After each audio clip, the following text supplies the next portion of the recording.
Hi అండి, నేను మీ గోదావరి అమ్మాయి. నేను చూపించబోయే రెసిపీ చేపల ఫ్రై అండి. ముందుగా బౌల్ తీసుకుని 1 టేబుల్ స్పూన్ అల్లం వెల్లుల్లి పేస్టు, కారం, పసుపు, ఉప్పు, గరం మసాలా వేసి 2 టేబుల్ స్పూన్ కార్న్ఫ్లవర్ వేసి 1 చెక్క నిమ్మకాయ పిండుకోవాలి.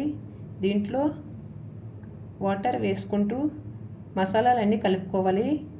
నేను తీసుకున్నవి పాల చేప ముక్కలండి. చేప ముక్కలన్నీ దీంట్లో వేసుకుని మసాలాలన్నీ చేప ముక్కలు పట్టే విధంగా కలుపుకోవాలి. ఒక పావు గంట పక్కన పెట్టుకోవాలండి.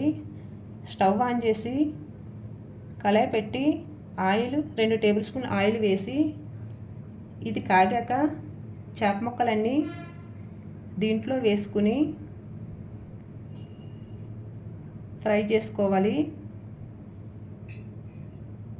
ఇది ఒకవైపు ఫ్రై అయినాయండి. రెండో వైపుకి తిప్పుకుని ఫ్రై చేసుకోవాలి.